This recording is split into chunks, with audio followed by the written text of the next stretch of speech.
Zdravím všetkých. Chcel by som ozrejmiť, že prečo vlastne som sa rozhodol natáčať tieto videá. V podstate je to preto, lebo sa mi zdá byť predražený servis v tých originál, bude to Yamaha alebo Honda, alebo to už je jedno, proste značkový servis je podľa môjho názoru zbytočne predražený, pretože ja som si na mojej TDM-ke chcel dať teda originál servise spraviť,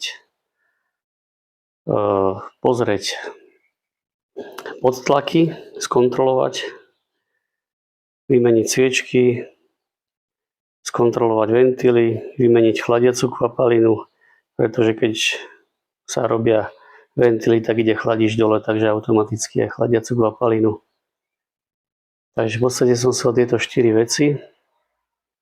Odnesol som Yamahu do originál servisu na nedaleko do Považskej Bystrice a v podstate za deň, dva mi volali, že tam je nejaký problém, tak že mám prísť, tak som sa tam vrátil teda.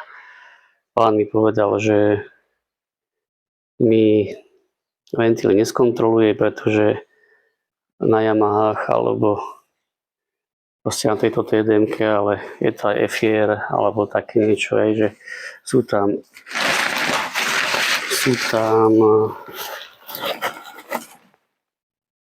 tieto kolienka, aj to ide vlastne voda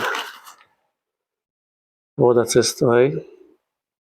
No on sa bojí, že sa mu to zlomí, tak vlastne to bol taký dôvod a ešte teda skontroloval tieto šroby, ktoré sú, že čo držia veko.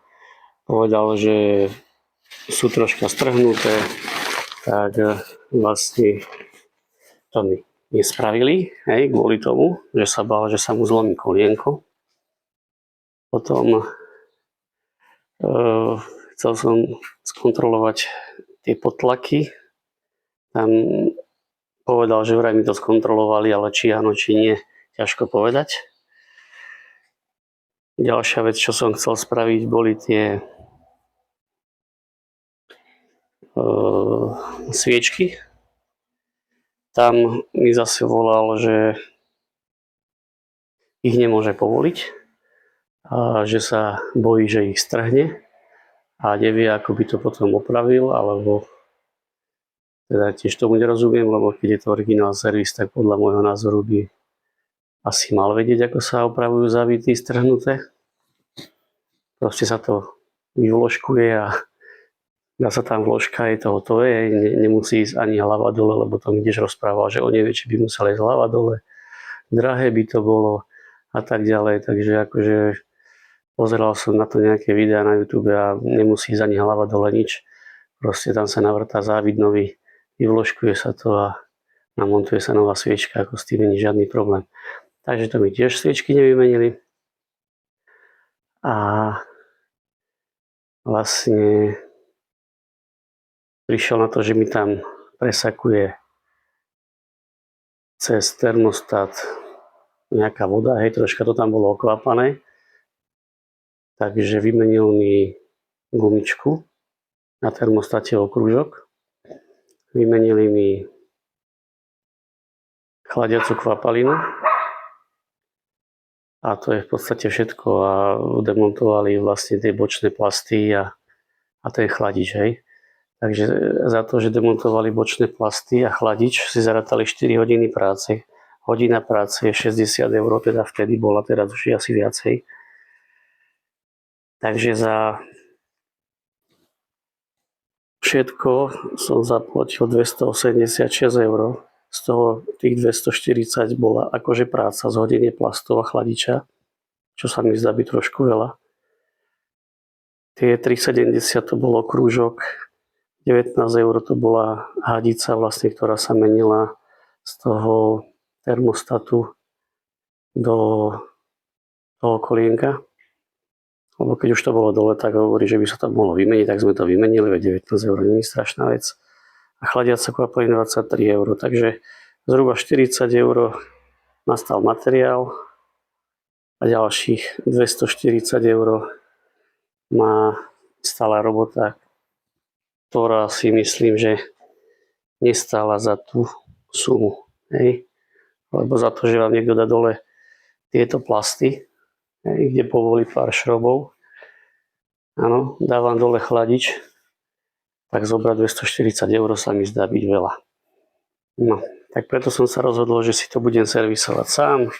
Nakúpili sme nejaké hobby náradie, nejaké šrobováky.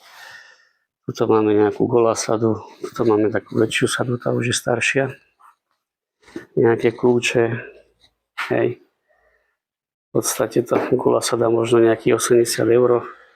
Vtedy stála, aj teraz už. Ale sú tam aj dlhé nastavce.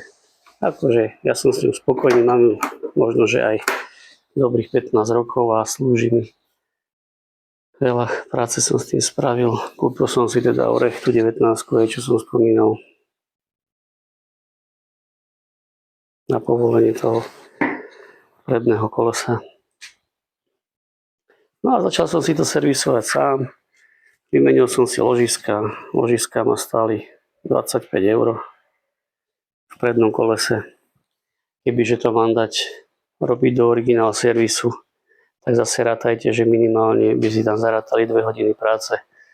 Takže minimálne o 120 € by som zaplatil viac, tak to som zaplatil len 25 €, nie 125 €. A za tie ušetrené peniaze si človek môže takto nakúpiť to náradie, aj nejaké šrobováky, nejaké tie kľúče a to náradie vám ostane na veky a môžete s tým veľa vecí okolo domácnosti spraviť. Videá budú, čo sa týka teda hlavne servisu tejto DDM-ky plus možno nejaká tá práca doma, čo je okolo domu. Nejaké možno vychytávky alebo také, že človek sa nemusí báť, aj nejaká oprava žalúzí. Že to sú jednoduché veci a keď vám príde robiť nejaký pán tento servis, tak tie si za to zobere nemalé peniaze, pritom vám stačí na to obyčajná sada šrobovákov, ktorá stojí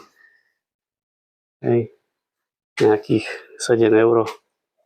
Kúpite si takúto sadu šrobovákov, máte to v peknom kufríku a boháte s tým opravíte žalúzie, hocičo, využijete to na ďalšie veci, tu mám pílu. No, proste človek si to postupne nakupuje a má to vlastne na veky, dá sa povedať, a potom s tým môže robiť, že už nemusíte do toho investovať a opravíte si doma veľa vecí. Dobre, čaute.